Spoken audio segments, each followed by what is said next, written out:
I think people say I have bad genetics because of how blocky my waist is.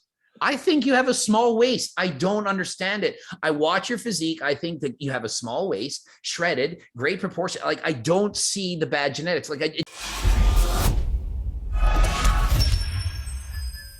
And speaking of calories and stuff, and you read, and everyone's going to think you must eat 10,000 calories a day.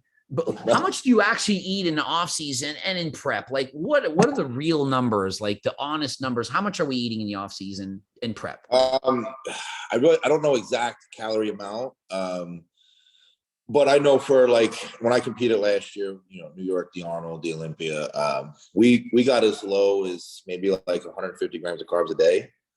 But then my body, it gets into some type of overdrive, and now I got to eat like a lot. And I know toward the end of, I'd say, the Arnold prep, I was probably eating more than I was in the off season, just trying to hold what I had. Which a lot of people will be like, "Oh, you're lucky," but sometimes the more you eat, the hungrier you get. Sometimes the shittier you actually feel. So it wasn't always all good. But yeah, food wise, and also being the way I was already lean for pretty much after New York, going into the Arnold, into the Olympia, like I was able to eat a sufficient amount of food. Like I don't think I got lower. My low day was maybe like 200 grams of carbs. What about calories? Are you in the 3,000 zone at this time? Because Chris Bumstead was as low as, I think, 1,800 for the Mr. I don't think I ever got that low. Maybe as low as like 2,500, maybe. And would that be just for peak week, or for like a couple weeks at a time you're eating below 3,000? So it would probably be like, we would do like, so a lot of my, what we did for New York, like Sunday would be like, Sunday would be like my leg day. So I was to a certain point in prep, I was allowed to almost have like a free day. I would have a big breakfast, 2 to 3 regular meals, and then a huge dinner. And then whatever I was that next day, I'd be up like 4 or 5 pounds.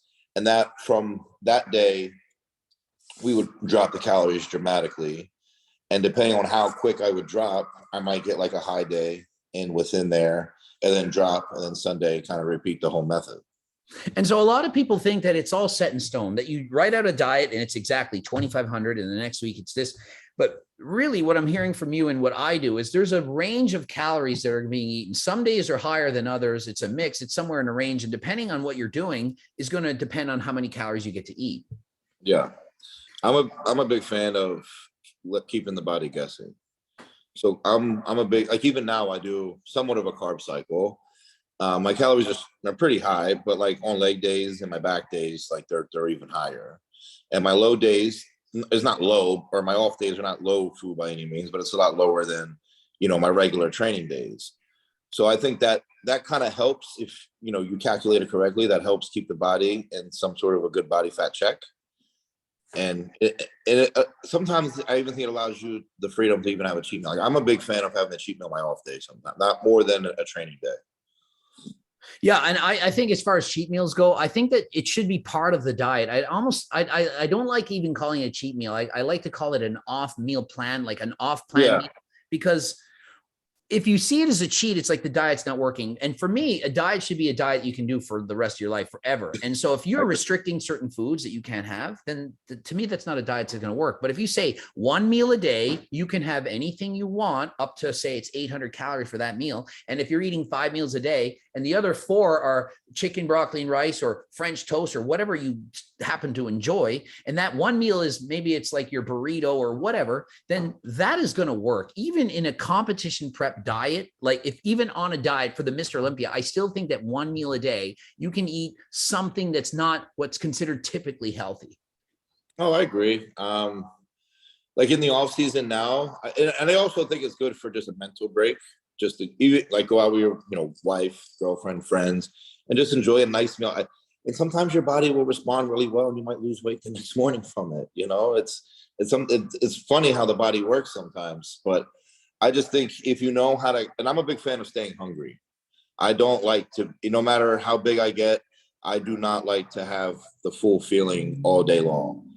Because I know once I get to that point, I feel like my metabolism kind of just stalled and now I have to reboot it. That's why I've become a big component on just increasing food very slowly instead of making these huge drastic jumps.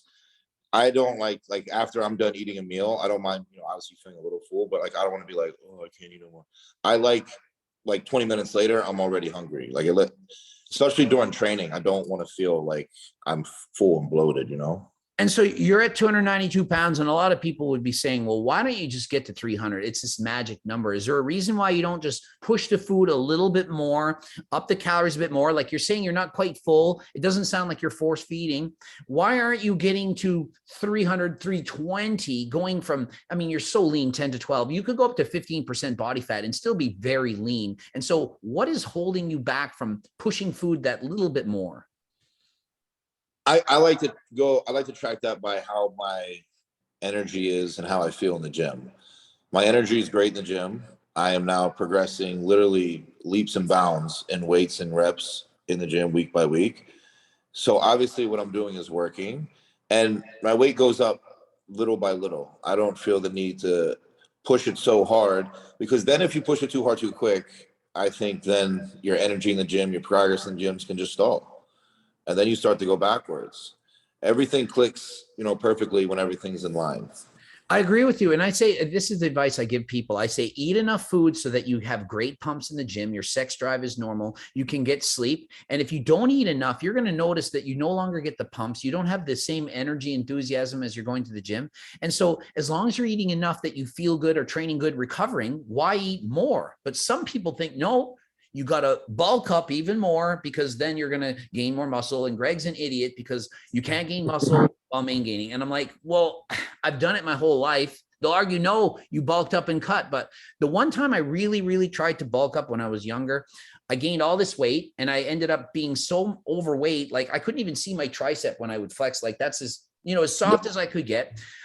It took me 12 weeks of crash dieting to get back into shape to bodybuild. And I competed at the same weight a year later as the year. I'm looking and I'm like, I didn't improve this year. And so I gave up on the whole bulking thing. I do think to a degree, because you got to think about it. If you bulk so hard, it's just going to make your diet 10 times harder. You're going to have to be in a deficit way longer and probably like 0 to no carbs, or little to no carbs. And what for what? Like say you're like, you stand on stage, for example, like 250, and then you go to like 320, 330 in the off season. For what? You just put on unnecessary weight for no reason. Exactly. And for me, I had to also do a lot more cardio. And then what happens to your legs? Like how much cardio are you doing in the off? I mean, in the pre-contest, you're probably not needing to do a whole lot because you don't have a lot of fat to lose. The most I've done, I like to use the New York prep as like the one prep, because I had like an off season prior to really going into that. So as you know, going prep after prep, you don't have to do as much.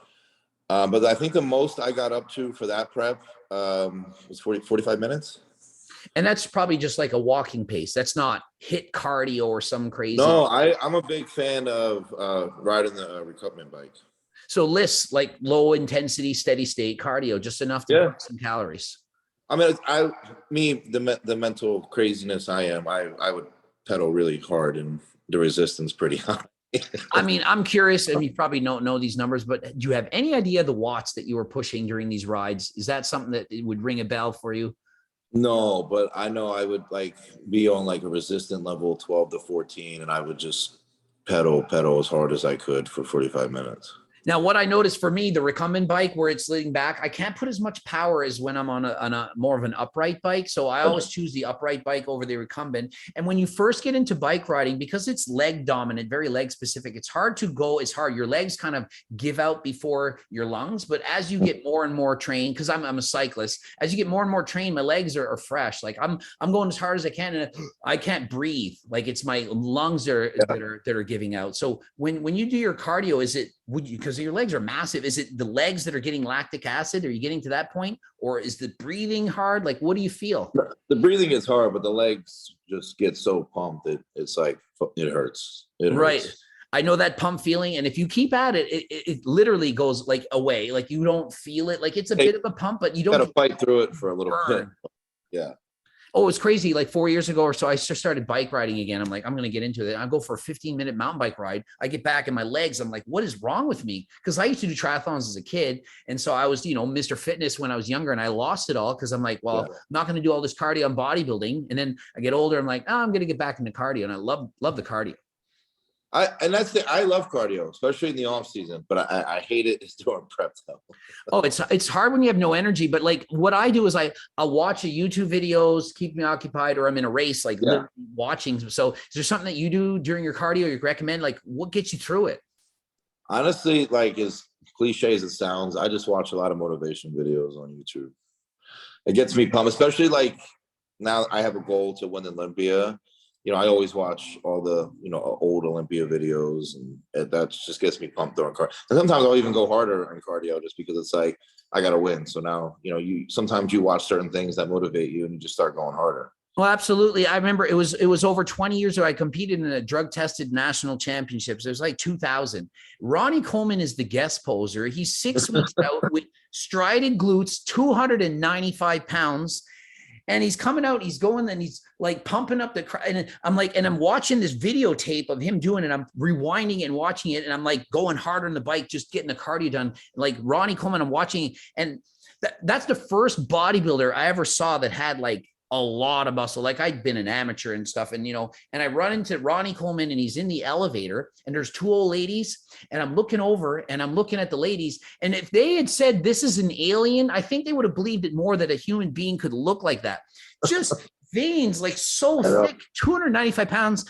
And so just mind blowing. But I mean, at this point, that is the kind of look that you would have. Like, do you walk around with like the old, like this elevator example? Do some people look at you that have never seen you before and are just like eyes wide open thinking, what am I witnessing right now? Because it has to be. Yeah. I always think like it's a humble feeling, because it's like, a lot of people don't like to be looked at a lot. And sometimes I don't like to be looked at neither, but at the same time, it's humbling because it's like people recognize your hard work. They might think you look like a freak, but in a sense, it's even the negative comments to a degree you can take as a compliment. Oh yeah, absolutely. Like even when I was bodybuilding prep, I mean, I'm nowhere near your size, but you get the steroids, GH, screaming at you. And I'm like thinking, well, that's a compliment because if they didn't think that, then what the hell I've been doing? You know what I mean? Of course. And so I wanted to talk about like the genetics of it. And so for some reason, I don't know if you've heard this, people are like, Nick Walker doesn't really have great genetics. He worked really hard. And I think it's because they look back at some photo of you when you were a teenager and you didn't have like the hugest muscle, but I'm like, wasn't he like 17? Because I'm looking at you 2016. I think it was heavyweight nationals and you were like a top 6 or something. And I'm like, were you 19 or 20 there? I was 21 years of age. And I'm like, that's bigger than I was at my biggest in my life in my 30s as a pro. And you're an amateur at 21. I'm like thinking, where do you see not having good genetics? So like, what is that? Like, why do people think that you don't have good genetics? Do you think you have good genetics? And when did you realize that you were born to be an IFBB pro and not just a pro, but one in the Olympia? I think people say I have bad genetics because of how blocky my waist is. I think you have a small waist. I don't understand it. I watch your physique. I think that you have a small waist, shredded, great proportion. Like I don't see the bad genetics. Like it blows my mind. You don't have a bloated belly like it. I don't know what people are saying. Especially this off season, that's been like my main goal is to keep the waist in check. And being 292, this is by far like the tightest my waist has ever been, which I'm very happy about. And I'm also a big component of training abs. I don't train them as frequently in the off season. Obviously, I still hit them like 2 to 3 times a week. But I do think obviously training abs helps keep it tight.